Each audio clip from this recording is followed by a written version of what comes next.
আলহামদুলিল্লাহ, আলহামদুলিল্লাহ, আল্লাহ শুকর। আল্লাহ আজকের এই সেমিনারে আমাদের ২৫০ ভাই বোন ৫ দফা কর্মসূচিতে ঐক্যবদ্ধ হয়েছেন। যারা আজকে যোগদান করেছেন, আমি সে সমস্ত ভাই বোনদেরকে হিজবুত তাওহীদ আন্দোলনের পক্ষ থেকে আন্তরিক অভিনন্দন জানাই, শুভেচ্ছা জানাই। এই অনুষ্ঠানটার নাম বায়াত অনুষ্ঠান। বায়াত বায়ুন থেকে, বায়াত বায়ুন মানে বিক্রি করা। আমরা আজকে জান মাল বিক্রি করে দেওয়ার অঙ্গীকার করেছি। কিসের জন্য? আল্লাহর দ্বীন প্রতিষ্ঠার জন্য। এই কর্মসূচি আল্লাহর দ্বীন প্রতিষ্ঠার কর্মসূচি। এই কর্মসূচি কোনো সংগঠনের নাই, এটা একমাত্র হিজবুত তাওহীদ। হিজবুত তাওহীদ আল্লাহর এই কর্মসূচি আল্লাহর রাসূলকে আল্লাহ দিয়েছেন। হাদিসের মধ্যে অন্যান্য মামুলি হাদিসের মতো এটা ছিল, কিন্তু এটা যে ঠিক দ্বীন প্রতিষ্ঠার কর্মসূচি, সেটা আল্লাহ সুবহানাহু ওয়া তাআলা আমাদের ইমামুজ্জামানকে আল্লাহ তিনি বুঝ দান করেছেন, জ্ঞান দান করেছেন। তো এই কর্মসূচিতে আজকে আপনারা সাইন করে ঐক্যবদ্ধ হলেন। আপনারা অঙ্গীকার করেছেন যে আপনারা আল্লাহর সত্য দ্বীন, দ্বীনুল হক এই পৃথিবীতে প্রতিষ্ঠা করার জন্য আপনারা ঐক্যবদ্ধ হয়েছেন। ঐক্য নষ্ট করবেন না, আপনারা শৃঙ্খলাবদ্ধ থাকবেন, আপনারা নেতার আনুগত্য করবেন, আপনারা হিজরত করবেন এবং জান মাল দিয়ে আপনারা জিহাদ করবেন। মৃত্যু পর্যন্ত এই পথে আপনারা অটল থাকবেন। রাসূল পাক সাল্লাল্লাহু আলাইহি সাল্লাম বায়াতকে আমরা যদি দেখি, তিনি দুই প্রকারের বায়াত আমরা পাই। এক প্রকারের বায়াত হচ্ছে ঈমানের উপরে তিনি বায়াত নিয়েছেন, তাওহীদের উপরে বায়াত নিয়েছেন। আরেক প্রকারের বায়াত হচ্ছে জিহাদে যাওয়ার বায়াত, অঙ্গীকার। বুখারীতে আসছে, সাহাবীদেরকে প্রশ্ন করা হয়েছিল, সেদিন আপনারা কিসের উপরে বায়াত নিছেন? তখন সাহাবীরা বলেছেন, আমরা মৃত্যু পর্যন্ত লড়াই চালিয়ে যাওয়ার বায়াত নিয়েছি। সেই বায়াতে রিদওয়ানের কথা আপনারা জানেন, বায়াতুশ শাজারা আপনারা জানেন, যেটা হুদায়বিয়ার সন্ধির প্রাক্কালে যে বায়াতটা হয়েছিল। তো এই বায়াত, কাজেই ইসলামের বায়াত হচ্ছে তাওহীদের বায়াত, ঈমানের বায়াত। ইসলামের বায়াত হবে জিহাদের বায়াত, সংগ্রামের বায়াত। এটা হলো ইসলামের বায়াত। আজকে আপনারা হিজবুত তাওহীদের আহ্বানে আপনারা আজকে সেই বায়াত নিলেন, ঈমানের বায়াত, জিহাদের বায়াত। আপনারা কি বুঝে শুনে বায়াত নিয়েছেন? যদি আপনারা বুঝে শুনে এই আন্দোলনে ঐক্যবদ্ধ হয়ে থাকেন, তাওহীদের অঙ্গীকার করে থাকেন বুঝে শুনে, তাহলে আমি আপনাদেরকে সুসংবাদ দিতে চাই, আল্লাহ রাসূলের পক্ষ থেকে আপনাদের সমস্ত গুনাহ আল্লাহ মাফ করে দিবেন। আপনারা জান্নাতি, আপনারা মুমিন। শর্ত হচ্ছে মৃত্যু পর্যন্ত সিরাতুল মুস্তাকিমে অটল অনড় থাকতে হবে, এখান থেকে সরা যাবে না। এই যে লা ইলাহা ইল্লাল্লাহর অঙ্গীকার করলেন, আমি আল্লাহর হুকুম ছাড়া কারো হুকুম মানব না, এবং আল্লাহর হুকুম প্রতিষ্ঠা করার জন্য জান মাল দিয়ে আমি জিহাদ করব। যদি আপনি এইটা শর্ত পূরণ করেন, সূরা হুজরাতের 15 নম্বর আয়াত মোতাবেক আপনি মুমিন। আর মুমিনদের সমস্ত গুনাহ আল্লাহ মাফ করার অঙ্গীকার দিয়েছেন। ইয়াগফিরু লাকুম যুনুবাকুম ওয়া ইয়াদখিলকুম জান্নাতিন তাজরি মিন তাহতিহাল আনহার। আল্লাহ আপনাদের সমস্ত গুনাহ আল্লাহ মাফ করে দেবেন। শর্ত হচ্ছে এই সিরাতুল মুস্তাকিমে শেষ পর্যন্ত থাকতে হবে, এক নম্বর কথা। দুই নাম্বার, আপনারা যারা আজকে বায়াত নিয়েছেন, এই হিজবুত তাওহীদ আন্দোলনের ভাই ও বোনেরা, আমরা সবাই এক পরিবার। আমাদের সম্পর্ক ভাই বোন, আমাদের এই সম্পর্ক আত্মার সম্পর্ক।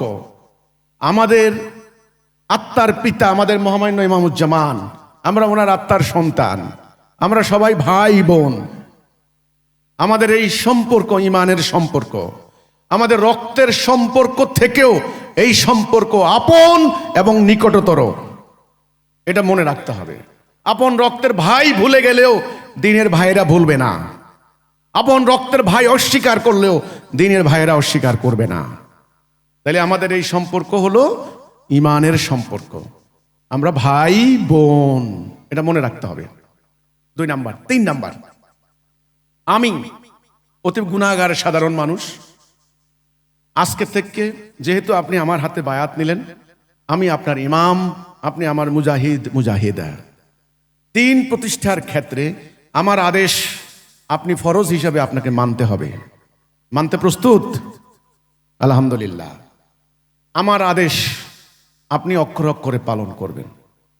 আমি আপনাকে নিশ্চিত করে বলতে পারি, ইনশাআল্লাহ যদি আদেশ মানতে পারেন তাহলে আপনাকে দুনিয়াতে পরাজিত করার শক্তি কারো থাকবে না।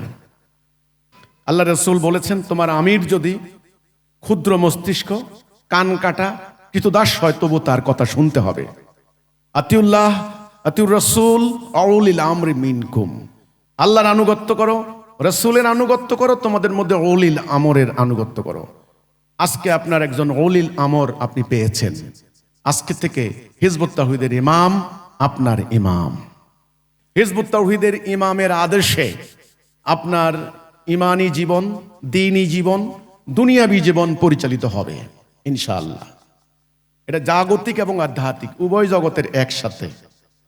সেই হিসাবে আমার আদেশ আপনারা অক্ষর অক্ষরে পালন করতে হবে। 1 নাম্বার, কোন হিজবুত তাওহীদ কোন রাজনৈতিক কর্মকাণ্ডে সম্পৃক্ত হতে পারবেন না। আমি যখন কোনো আদেশ দেব আপনারা বলবেন আসমাউ ও আত্তাবিউ। আসমাউ মানে শুনলাম, আত্তাবিউ মানে আনুগত্য করবই। আসমাউ ও আত্তাবিউ এই দুটি শব্দ বাংলা মানে শুনলাম, আনুগত্য করবই। এটা কিন্তু বলবেন। হ্যাঁ, 1 নাম্বার, কোনো রাজনীতি করতে পারবেন না। 2 নাম্বার, দ্বীনের কাজ করবেন নিঃস্বার্থভাবে, ইমানি দায়িত্ব, এর কোনো বিনিময় নিতে পারবেন না। 3 নাম্বার, যারা বিনিময় নেয় আজকে থেকে তাদের আনুগত্য করতে পারবেন না। 4 নাম্বার, আপনি অবৈধ অস্ত্রের সংস্পর্শে যেতে পারবেন না। 5 নাম্বার, হারাম রোজগার বন্ধ, কোনো হারাম রোজগার চলবে না। হারাম রোজগার দিয়ে আপনি আন্দোলনে দান করবেন, নেওয়া হবে না। হালাল উপায়ে রোজগার করবেন, মানে হারাম রোজগার চলবে না। তাহলে কয়টা হলো? 1, কোনো রাজনীতি করব না। রাজনীতি করার জন্য হিজবুত তাওহীদ নাকি? এই কর্মসূচিকে রাজনীতি করার জন্য, জিহাদ করে দিন প্রতিষ্ঠা করার জন্য। তাহলে কোনো রাজনীতি করব না। 2, অবৈধ অস্ত্রের নিকট যাব না। 3, দিনের কাজ করে কোনো বিনিময় নেব না। 4, যারা বিনিময় নেয়, কারা নেয় ওদেরকে চিনেন না, ওদের আনুগত্য করা চলবে না। এটা আমাদের নীতি। সূরা ইয়াসিনের 21 নম্বর আয়াত, তাবিউ মাল্লা ইয়াসআলুকুম আজরাও ওয়া হুম মুহতাদুন। এদের ইত্তেবা করা যাবে না। শেষ। 5, হারাম রোজগার চলবে না। ঠিক আছে? আমি ডাকাতি করে বলবেন যে ওই মসজিদ বানাই দিচ্ছি, এই মসজিদ আপনাকে জান্নাত নেবে না, এই গ্যারান্টি নাই। আপনাকে জান্নাতে নেবে ইমান। এই 5টা। তাহলে কর্মসূচি কয়টা? 5টা। আর আমি যে এই যে করতে পারবেন না, নিষেধাজ্ঞা কয়টা? 5টা। মনে থাকবে তো? এবার অঙ্গীকার 5টা। অঙ্গীকার মানে আমাদের সাথে আরেকজনের অঙ্গীকার। 1 নাম্বার, কোন হিজবুত তাওহীদ যেন খাদ্যের অভাবে মারা না যায়। আপনি হিজবুত তাওহীদ, আপনার পাশে আরেকজন হিজবুত তাওহীদ না খেয়ে মারা যাচ্ছে, সেটা হতে পারবে না। আপনি পারবেন না, আমাকে জানাবেন যে ইমাম ওখানে একজন হিজবুত তাওহীদ আছে, ওনার ঘরে খাবার নাই। ইনশাআল্লাহ দেখবেন। না হলে আপনার ঘরে খাবার নাই, আমি লম্বা লম্বা কথা বলি, এই কথা আল্লাহ নিবে না।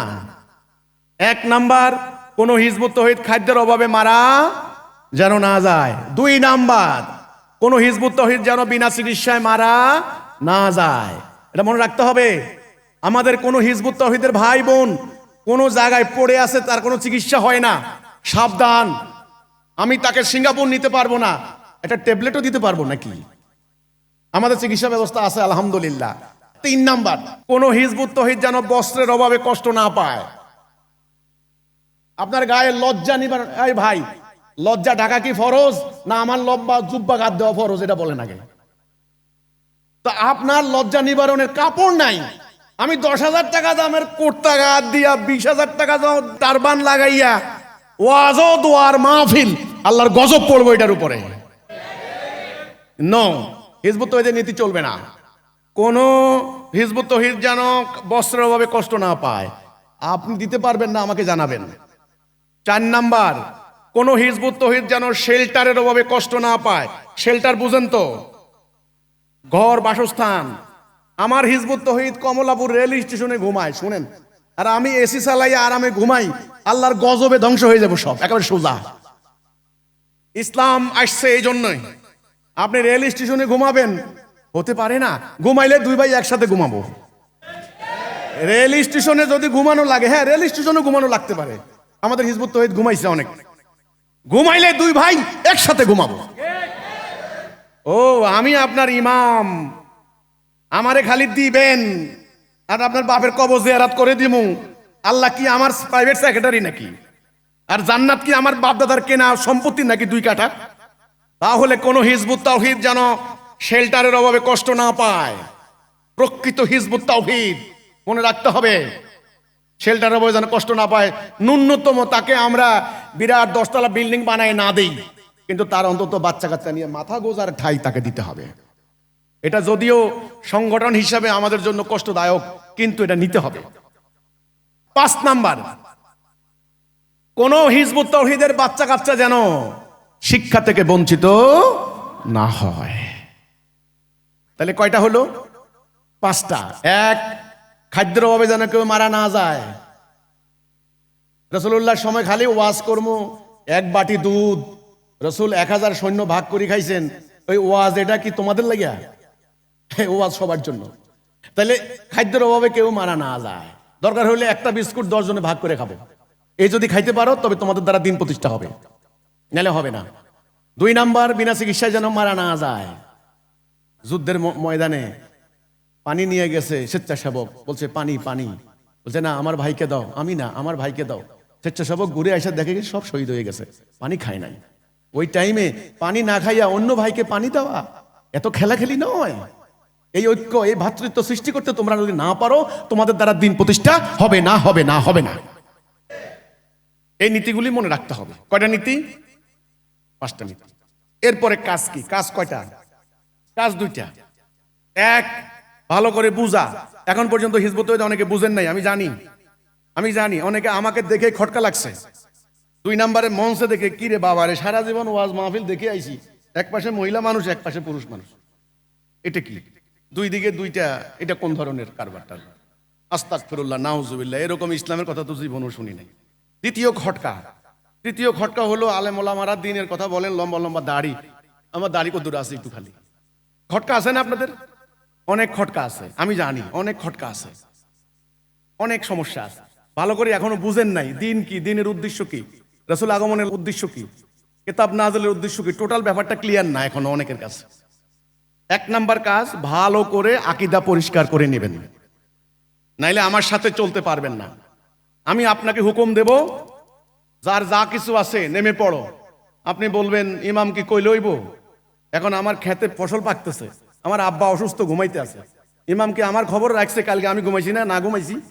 উনি কইতেছেন যার যা আছে তাই নিয়ে বাইরে পড়ো, তাইলে হবে না, আপনাকে দিয়ে দিন প্রতিষ্ঠা হবে না। আমি এখানে নাচতে দাঁড়াই নাই, এটা আমার নাচের ক্লাব না, আমি পীর ফকির না গরু বকরি দিবেন, নো। আগামীতে ইলেকশন, আপনি কি জানেন আওয়ামী লীগ সরকার থাকা অবস্থায়, ইন্টারিম সরকার আসার পরেও আমাকে অন্তত প্রতিদিন জ্বালাইছে খালি আপনি পার্টি করেন, পার্টি করেন, পার্টি করেন। আমি বলছি নো, আমি নির্বাচন করব না, এই নির্বাচন জাতিকে ধ্বংস করে দেবে। আমি কোনো নির্বাচনে দাঁড়াবো না যে আমার ভোটার দরকার, নো। আমার দরকার একদল মর্দে মুজাহিদ, আমার দরকার একদল মোমেন, যারা বলবে মাননীয় ইমাম আমরা টুকরা টুকরা হয়ে যাব, তবু আমরা ময়দান থেকে পালাবো না। যারা বলবে মাননীয় ইমাম আপনার হুকুম শোনার জন্য সর্ব অবস্থায় কান খাড়া থাকে, হুকুম দেওয়ার সাথে সাথে স্ত্রী পুত্র বাড়ি ঘর ক্ষেত খামার সহায় সম্বল সমস্ত কিছু কুরবান করে দিয়ে আমরা বেরিয়ে পড়ি। আমার দরকার সেই মুমিনের, আমার পীরের মুরিদ দরকার নাই, মুরিদ ভোটার দরকার নাই। কাজে 1 নাম্বার ভালো করে বুঝতে হবে। কি করতে হবে? বুঝতে হবে। না বুঝে কেউ আসেন না। গ্রামে গেলে, আমি এই যে কুষ্টিয়া গেলাম, জুমার নামাজে আলোচনা করছি, আমার খুতবা শুনে একটা ছেলের নাম হচ্ছে আসাদুল, কুষ্টিয়া বাড়ি। ছেলেটা 6টা সন্তান, মাশাআল্লাহ, একটা কোলেও আছে দেখলাম, তার ওয়াইফ নিয়ে আসছে 6টা বাচ্চা। বয়স খুব বেশি না, 35-36 হবে। তো এই ছেলেটা খুব আপ্লুত হয়ে গেছে, মাননীয় ইমাম আপনার কথা আমি ফেসবুকে শুনছি, আজকে সরাসরি আপনাকে দেখছি, আমি আপনার দলে আছি, আমি আন্দোলনে আছি। তিনি জয়েন করছেন। তো জয়েন করার পর এই ফর্ম পূরণ করছেন আপনাদের মতো। ফর্ম টরম পূরণ করার পর আমি বললাম যে আসাদুল একটা ছবি তুলি, স্মৃতি হিসাবে রাখি। আছে, আমার ফোনে আছে। কয় যে না ইমাম ছবি তুলেন না, এলাকায় প্রকাশ পাইলে আমারে মাইরে ফেলবো। আমি বলি, ঠিক আছে আমি প্রকাশ করবো না, আমার এখানে রাখবো। কিন্তু মুসল্লি তো ওই মসজিদের ভিতরে ওর এলাকার আরো মুসল্লিও ছিল। তো ওরা এলাকা যাইয়া বলে দিছে, এই আসাদুল কিন্তু হিজবুতে যোগ দিছে। আর যায় কোথায়, আসাদুলের বাড়ি ঘেরাও কইরা শত শত মানুষ যাইয়া হামলা চালাইছে, যে ও যাইয়া হিন্দু হইয়া আইছে। পরে বললাম আসাদুল থানায় যাও, থানায় গেছে, সংবাদ সম্মেলন করো, যা হয় আর কি, চাপ দিছে, প্রেসার দিছে। শেষে মোল্লারা ধরে নিয়ে তারে তবা করাই দিছে মসজিদও, যে তুই ক আমি ভুল করছি, বুঝতে পারি নাই। এই চাপে পড়ে, প্রেসারে পড়ে আসাদুলকে ইমান রাখতে পারছে? সবার ইমান কি বেলালের মতো হবে? সবার ইমাম কি খাব্বাবের মতো হবে? সবার ইমান কি আম্মারের মতো হবে? সবার ইমান কি সুমাইয়ার মতো হবে? হবে না, দুর্বল ইমানদারও আছে। এই জন্য আপনারা যখন ইমান এনে এলাকায় যাবেন, কত কাহিনী শুনবেন দেখবেন নি। এই সব মোকাবেলা করার জন্য আপনাদেরকে কি করতে হবে? বুঝতে হবে ভালো করে কোথায় আসছেন, ভালো করে বুঝতে হবে। ইমানটা পাথরে খোদাই করার মতো ইমান লাগবে। ওই কচু পাতার পানি টলমলো টলমলো টলমলো এই ইমান দিয়ে হবে না। ইমান লাগবে পাথরে খোদাই করার মতো ওই ইমান। 1 নাম্বার বুঝা, 2 নাম্বার এই মহাসত্য জনগণকে বুঝাইয়ে দিবেন। ওমা আলাইনা ইল্লাল বালাগুল মুবিন, স্পষ্ট করে খালি পৌঁছাইয়া দিবেন, খালি পৌঁছাইয়া দিবেন। ঠিক আছে, কাজ কয়টা? এটা শেষ। যারা বায়াত নিয়েছেন আপনাদের জন্য আমার কথা। এরপর চরিত্র হাসিল। আমাদের চরিত্র হবে কিসের চরিত্র? মোমেনের চরিত্র। কিসের চরিত্র? মোমেনের চরিত্র। আপনি দিন প্রতিষ্ঠা করতে দাঁড়াইছেন, চরিত্র হবে আবু জাহেলের চরিত্র। এটা দিয়ে হবে নাকি? হবে না। মিথ্যা চিরতরে বন্ধ করতে হবে। প্রতারণা, জালিয়াতি, ধোঁকাবাজি বন্ধ করতে হবে। গুজব হুজব কান দেওয়া যাবে না। ঠিক আছে, গীবত নিষিদ্ধ। কোনো ভাইয়ের পিছনে গীবত বলতে পারবেন না। কোনো ভাই যদি কোনো দোষ করে তার পিছনে বলা নিষিদ্ধ, তার সামনে বলবেন যদি আপনার হিম্মত থাকে, এ ভাই তোমার এই সমস্যাটা সংশোধন করো। যদি না হয় আমাকে বলবা, আমরা দেখব। গীবত করা নিষিদ্ধ। এই মোমেনের চরিত্র যদি হাসিল করতে পারেন তবে আল্লাহর সাহায্য আসবে। আল্লাহর সাহায্য ছাড়া দিন প্রতিষ্ঠা হবে না। ঠিক আছে কথাগুলা? নতুন ভাইদের উদ্দেশ্যে আমার এই কথা।